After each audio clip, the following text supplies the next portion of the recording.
Yo, it's good. It's your boy Kurt, and today we have another reaction. So today we're gonna react to a guest interview, I guess, ng Sonara sa Magic 89.9. Am I saying it correctly? 89.9 TV, right? Yeah, 89.9 TV. World Pop with Sonara. That's the title of the video.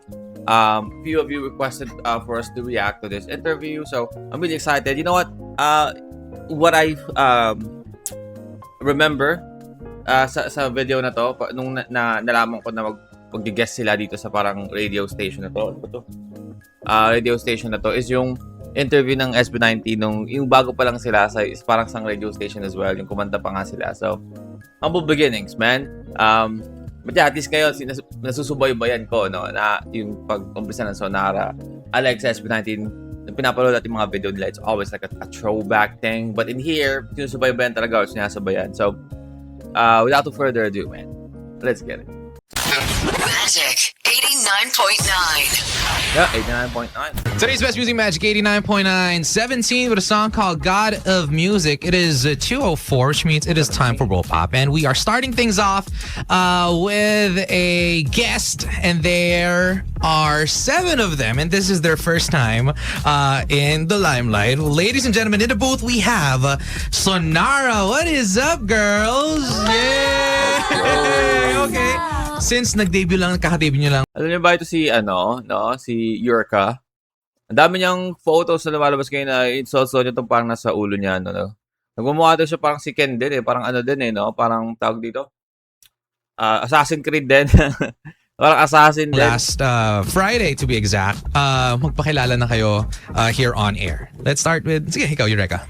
Hello po Eureka. everyone, I'm Yurika. Hello po, magandang araw po, I'm Nami. Hi, I'm Megami. Hi, I'm Dominic. Hi, I'm Lay. Sup, I'm Tin. Hello, everyone. I'm Ella. And we are Sonara. Yes! Megumi and Ella. Is this technically yung Voice. first na... Sobrang ano, Oo, no? diba? Kasi later, parang hindi ko napanggitin. Pero yun, they also have something later. There are 200 plus people on Kick alone. So we are live on kick.com/Magic899TV. okay. We're also live on Facebook, on the Facebook page of Magic. So a lot of your fans here have been waiting for you guys. Some of them have been here since 12 noon. So we're saying, asa na po ang Sonars ko? Wait lang. Oh, shit. 2 hours siya nag-iintay. Kasi 2:05 p.m. during this time. Guys, wait lang. On the way pa lang sila. But, your official debut just started this past weekend in Escolta. Oh my gosh, I was there. It was so amazing. And I wanted to know, what is one word that describes your collective headspace as of right now? Definitely fulfilled. We have gone through so much, and we waited for this day so much. And Sonara really came from just a sketch, an idea, just a dream in our hearts. And it's just so fulfilling that we are finally here. It finally Ay, boses ni Megumi sobrang parang sweet, no? Cute. happened. And we're so grateful for everyone who's shown love and support to Sonara. Thank you so much, guys. Taray, ganda. Pwede na mag-miss you. Pwede na mag-Tagalog. Chill lang naman ako. Kailangan ko na mag-English. Parang nagulat yung answer, no? Okay lang. Well But, prepared. ang ganda. It was fun seeing all of you perform on stage officially, no, nang debut na yung song ninyo. And was there close to like 1,000 people? Alam niyo ba yung specific number of people who attended the Escolta? No? Hindi, no? 5 million. Wow. Manifest. Manifest natin. Dinaig pa, si 19, no? Dinaig pa yung homecoming. What the hell?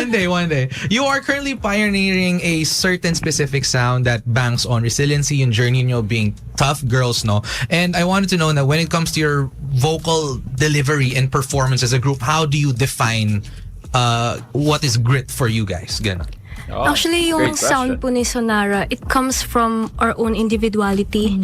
Kasi po parang kapag nagpe-perform po kami, nade-deliver po namin siya in a different way. Like, very distinct po kami with each other. So, kahit iba-iba po man kami, pag magpe-perform po kami, parang nagiging one strong identity siya. Oh, okay. Yung iba, like, ganun. Kasi you've mentioned individuality, baka may ibang ideas. Siguro si parang teacher si Tin. Sige. Yes po. Ikaw. Actually, agree po ako kay Eureka po. Kasi ever since po sa start, di po namin in-expect kung gaano kaganda yung mabubuo kapag pinagsabay po kami lahat. We're powerful po together. Kaya I'm so thankful po na True. Isa yan sa mga bagay na napaka-tricky, no? Hindi kasi pwedeng sa isang boy group or girl group, kahit anong klase ng group, no? Na wala kayong parang synchronization. Diba? Like, in here, a P-pop girl group, diba? Hindi pwedeng, puro maganda lang, diba? Dapat lahat is marunong kumanta, lahat marunong sumayaw, diba? But at the same time, hindi porket marunong kang sumayaw, magiging fit na kayo as a group. Maybe magaling ka sumayaw individually, but not in a group. Right? Pwedeng magaling ka kumanta, individual, like a soloist, singer, but hindi ka marunong, sumabay sa kanta in a group. Right? So, ang hirap nun eh. Hindi porket sexy, maganda, cute, maganda yung personality, pwede mo na agad ipasok sa isang girl group, no?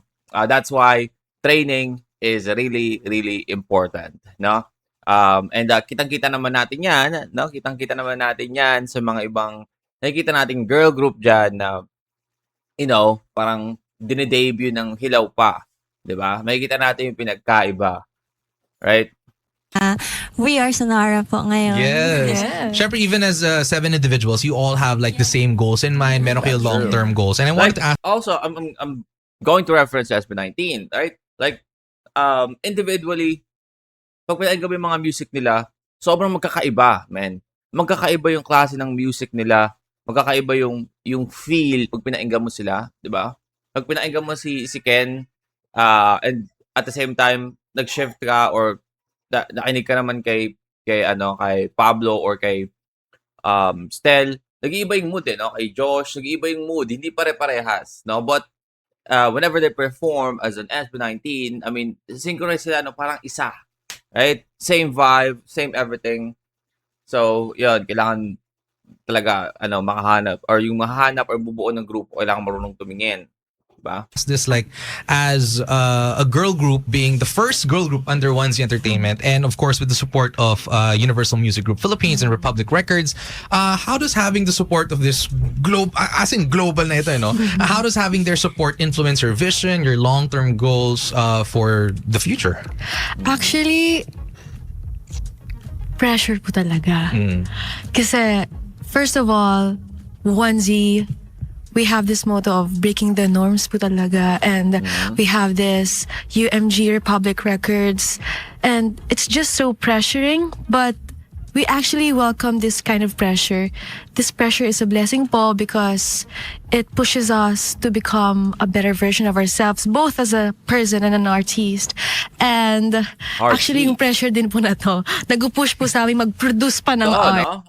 Pressure sa mga bagay na, again, I guess lahat naman, no? But especially sa music or sa mga artists, no? Isa yung napakagandang recipe, no? For, the artist to like, i-push pa yung, ipigain pa yung creative juices nila sa utak kung paano maging more creative, kasi again, if there's no pressure, magiging complacent lahat ng artists, right? Like for example, Sonara. You see, kaka-debut lang nila and makita nyo naman gaano ka init yung pagsalubong sa kanila ng mga tao. I mean, other artists, other people there, magiging complacent ka na okay. So, ganito na agad kadami, no? I guess hindi ko kailangan magmadali. Or I guess I can be, complacent, just, dito. Diba sinasabi nga ni Pablo sa mga, strike the iron while it's hot, diba yun? Diba kasi parang sa blacksmith, diba? Strike the iron while it's hot too. Kasi pag strike mo yung iron while it's hot, nare-reshape siya, no? So basically what it's trying to say is you want to reshape or you want to achieve your, while it's hot. Something like that, diba? Ganun yung gusto nating mangyari but not overdoing it in a sense na parang pilit na. But you get what I mean. But other artists will be more complacent, diba? Sa grabe ng init ng pagsalubong sa kanila na parang kakarating lang nila pero parang yung ibang artist parang naangatan na nila agad in terms of popularity, no? So, yeah, I mean, I guess feeling the pressure, maganda rin yon, no, for you to always be, in the game, in the zone, man. Na parang, okay, so they love this first project, Tabi, diba? We have to make another one that, will, of course, surpass this. Maybe in par, but of course we want to surpass this, of course, to satisfy audience. But at the same time, they don't want it to, they don't want to like have a rush song, diba? So that's the pressure of it, right? Kung paano mo hihigitan yung yung punta tayo sa sa slogan ng simula to kasi. Hihigitan yung sagad na. Oo. Yeah. So we're just so blessed, so thankful that we are being guided by both 1Z and UMG. Yeah. And they also encourage us to dream big, dream fearlessly talaga. Well, of Sure. course, at the same time, still, sticking to our identity as a person and Sonara too, with that goal of uplifting P-pop and OPM all together. Oh, P-pop rice, diba, as they would say. You don't feel any pressure. Tapos, since you've mentioned yung individuality ninyo, like, being grounded in that sense, I wanted to ask, like, how do you ensure yung each individuality ninyo, mapa-voice man or personality, while at the same time maintaining yung synergy ninyo as Sonara as a whole? Siguro po gusto ko lang po yung i-share yung naging process namin sa Tabi, pagbuo ng Tabi and sa music Okay. video po. Since 7 nga po kami, different minds, perspectives, preferences. Actually po, nakikita po talaga namin yung na-strength po ng group namin. Yeah, so minimake sure po talaga na namin na lahat po dito like makakapag-bring ng ideas, ng mga preferences po sa table. Pero syempre, at the end Nice. of the day po, we always choose what's going to be the best for the group Yeah, po. I mean, again, hindi naman lahat na, for example, if Nami suggested this, kailangan yun yung masunod, di ba? Of course, kailangan mag-meet kayo like in the middle, di ba? Kung lahat ng members hindi agree, no, may ibang agree, may ibang hindi, so at least you guys met in the middle. So lahat masaya, right? And sa process po na yun, like, for us, na-show pa rin po namin yung individuality namin and staying in sync as one pa rin po. You've mentioned na Tabi, so let's go with Tabi, no. Na I feel like a lot of people have seen this all over the internet. In-explain nyo yung iba't ibang meaning ng Tabi, but I wanted to ask, like, among those meanings, which one stands out the most for all of you? Akin, ako muna, wait, Lay. Okay, ako muna, okay? Let me cook. So ako, ang pinagusto kong meaning ng Tabi is yung, of course, yung pinaka-obvious, no? Alam niyo naman, ayoko ng gusto ko tabi, ulis kayo dyan, darating na kami, gano'n. Yun yung pinakagusto kong meaning doon. I mean, I know it's very straightforward. Yun yung pinaka-surface level na meaning noon. Pag pinaiga mo yung kanta na, move tabi-tabi, diba? Parang yun yung pinaka-surface level na. But we all know that they have a different meaning as well. Like tabi, pwede mo silang katabi or something like that. So, but I want the surface level meaning, like tabi, no?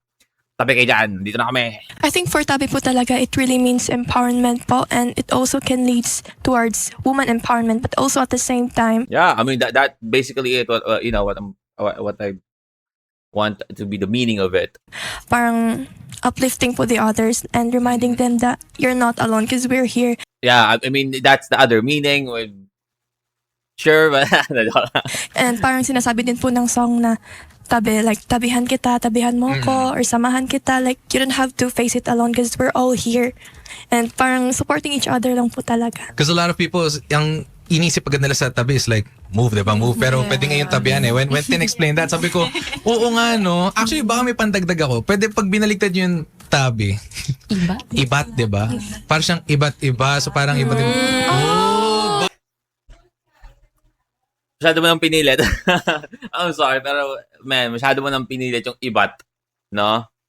I know we have iba't-iba, pero ibat, it doesn't make sense, right? It doesn't make sense. If you're writing a song and you putting lyrics, it doesn't make sense. Lagay mong ibat. Kasi wala yung kasunod na iba. Diba? So, it doesn't, sorry. I mean, I see the vision in here, no? But, masyado pinilit, no? It's true. Okay na gets mo agad. Diba? True kasi you are different in all of your yun nga, personalities ninyo, individuality, but at the same time, para kayong together pa rin as one. Ganda. Okay. Sariling pure. I wanted to ask like, ano yung naging headspace ninyo performing live for the first time, no? It was at Wakas at Simula. Yun yung pinaka-first, and then you got to Aurora, and then ngayon sa Escolta. I wanted to know which among those three yung siguro pinaka nerve-wracking na lang. Yung pinaka na-pressure kayo na parang, oh my gosh, we're gonna be on stage. Ito na yon, girls. Ganon. Oh my gosh. Iba po eh. Kasi nung Wakas at Simula po, first time po namin mag-perform.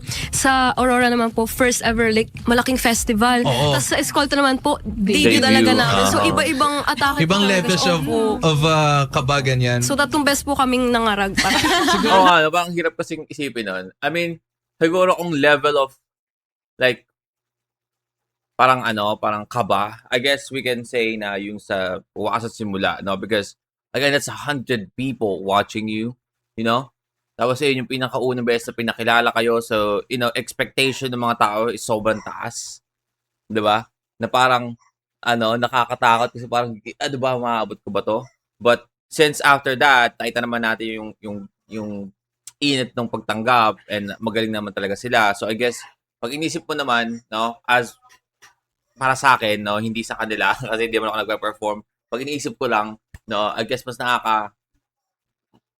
mabigat 'yon or mas nakakakaba 'yon yung pinakauna kaysa doon sa sunod. I mean, yung mga sunod, sa Aurora and then yung debut nila, nakakaba din 'yon most probably, no. But again, they know that the people love the song. They have that knowledge na gusto pala ng mga tao yung kanta natin. Unlike nung una na parang ipaparinig pa lang nila, mali mo hindi nila magustuhan. So ano mangyayari, 'di ba? Feeling ko mas nakakaba yung una. Siguro ito, ano yung 100,000 yung people, concert by the way. na pinaka nahirapan kayong makatulog right after or right before pala? Right this lahat. Kawawa naman, hindi na nakatulog. Actually. Okay, sige. Sa And pupunan, sa tulog pala I wanted tumatanda. to ask this as well. We're midway through 2026 and you've stated na itong debut nyo is a bold statement of intent and intentional kayo sa paglabas nyo ng music, for performing as well. I wanted to know like what do you guys hope to achieve by the end of this year? So let's start small, ganon. Oh, actually po, like, seeing everything, P-pop is in a very good position right now with all the bigger acts reaching the global scene. And as Sonar, we've always talked about how we really want to uplift P-pop and contribute to that rise as well. Especially now that we're introducing a new sound, fusion of hip-hop and R&B. We hope to Grabe yung expand the boses niya, range no? of what we can bring po sa P-pop. And yun po talaga, we really want to stay true to our culture and share that to a bigger audience. Hopefully. Okay, this one is siguro lang for those who are listening for the first time here din sa on air. They could search Sabi ng comment ni Hey, it's Khalil. Sarap sa ears sa boses ni Megumi. What the fuck is this? Like, totoo, no? So, parang nag-boses niya, no? just but Sweet. I also want to hear from you guys. What does Sonara mean? Yung meaning ng group. Actually, there's 3 anagrams po in Sonar. There's Sonar, Nara, and Sora. So Sonar, we talk about our sound beyond what you can see. It's really our stories and our voices. Sora po, we pay tribute to Tandang Sora po for compassion, for her bravery. What she stands for po, we resonate with. And Nara po, it is our national tree. It represents our resilience and our grit as a group. See, talagang pinag-isipan nila to even with where kayo nag-debut, no? It's a cultural site. Escolta, very, very beautiful. Talagang pinapakita niyo yung intentionality with, not only with your music, but with the choices you make throughout your career. Na-notice ko lang since you're also half Japanese, di ba? There's Alam nyo, very impressed.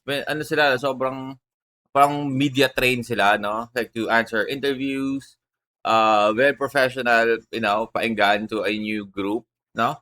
I'm very impressed, man. Kasi mukhang pukpukan talaga sa lahat ng aspeto yung last 2 years training nila. sa Sora, di ba? Sa Sora in Yeah. Japanese means sky. So parang the sky is your limit, guys. So Yes. there's no way to go but up na lang. To outer Actually, space. opo, that's Yeah, also another Sora. meaning for Sora. It's Oh. the limitless possibilities, our Oo. potential po. And X, it also represents anybody. The X Factor. Inclusivity. Oo. Ganda. Okay. One last question Dami, before I no? let you Dami go. meaning pwede. Hindi ko to nakita kasi ang dami talagang tao sa Escolta. But your pop-up boots featured a DIY charm station. I've seen mga ganon. I've tried and then unfortunately nawala yung mga charms na nakuha ko.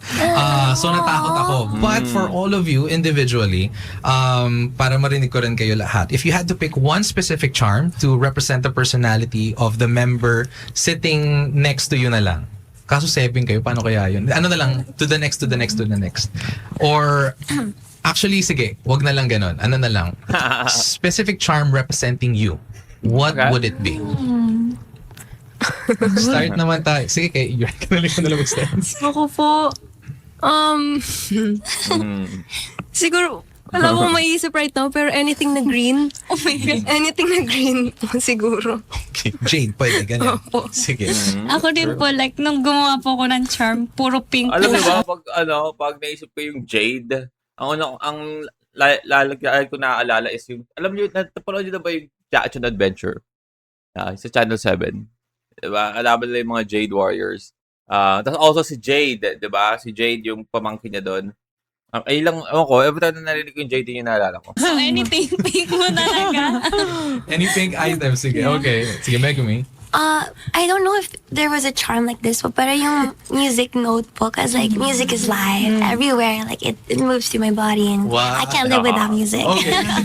Jade! God of music nga kanina. Yeah. Siguro. Dominic. Siguro po sa charm, I think I'm more in the minimalist side, more mysterious. Mysterious. Pero yeah, I think I'm more of that side po. Okay. Okay na yung mysterious, biglang Dapat nonchalant daw pag mysterious. Oo nga. Sige. Okay, mysterious and minimalist. Sige, Lay. Ako naman po yung ginawa ko po yung charm. Iba't iba po yung kinuha ko na color. Kasi wala po talaga akong maisip. Tapos, Oo. nung time po na nalaglag pa po talaga siya. Kaya, Nagdagdag pa ng Opo, ibang nahihirapan color na po brown. Lumalabas yung oh my God, naalala ko si Ken sa kanya pag nagsasalita siya, no? Nakikita mo yung Visaya accent. may black, may pink, basta iba-iba po siya. Diverse ang gusto mo. Okay, sige. Tin. Sa akin naman po is heart. Kasi if napansin niyo po, fun fact din to sa Sonara, is symbol po namin heart. Yeah, And true. kaya din po red yung color namin kasi it represents blood din po sa heart. Kasi we want to Blood pumping. make art as humans for humans also. Kaya, Grabe lahat ng meaning, no? Oo nga. Grabe. Wow, Hindi ko siya man. pagtatawa. Like, ang ganda kasi We want to make art and music human to human, man. What the fuck, man? That's a great quote. And especially right now, na AI is fucking feel like ruining everything. I mean, AI actually helps a lot, you know, but also at the same time, it ruins, you know, aspects of like music, movies, na you know you enjoy. And again, because of AI, there's a lot of people na you know, nawawala na ng trabaho because AI, pinapalitan na siya ng AI. We even have like AI artists and AI songs, like, you know, so napakagandang pakinggan nun. No? means very, pinag-isipan nyo siya. Sige. Intentional. Yeah. Ella, ikaw naman. For me po, it would be also heart, but the clear heart po. Because I think like as a group, we're very transparent. How we write our music, it's really Nice. like, it's really from the heart. It's really from us. It's clear like that. Yeah. So at this point, parang you guys are all transparent with each other. Kita rin naman kahit on stage after you performed your song sa Q&A, ang daming na-reveal ng mga fun facts sa inyo. But thank you guys. Hopefully, you have a wonderful day ahead. And you know what? I am ending this interview, of course, with playing your song. But before that, is there Hey. anything that you guys want to promote before you go? Hey. If you want to know more about us, please follow us on our social media accounts at Sonara Official or Sonara or At Sonara Official. And please stream our newest single, Tabby, available now on all streaming platforms. And don't forget Alam nyo kung si I'm Nick Gal ang ang shoot ng video na to. Sigurado naka-zoom in, no, kay Lay. Get to watch our music video. Nasa YouTube na po siya right now. Which is such a good music video. True. Oh Yeah. my gosh, mamaya, babanggitin Great ko music video. off-air. Wala, amin na to guys. People were saying na pwede ba daw kayong magstay hanggang 10 p.m. Unfortunately, no, they have something else to 10 do. p.m. Kasi kailangan nilang tumabi sa, may mga venture pa sila. So, we're playing you the debut song, Sonara. It's called Tabe here on today's Best Music. We are Magic Let's go. 89.9. Magic Today's best 89.9. music. All right, that is Sonara, World Pop with Sonara. That's from Magic 89.9. Yeah, I mean that is a great interview, no? And also kitang-kita again. So na very impressive na they're like very well media trained, no? The way sila mag-answer is very professional for a new group or a new artist. And yeah, I mean, excited to listen to their future musics. But that is our reaction today. I hope you guys enjoyed that, and see you on the next one. Peace.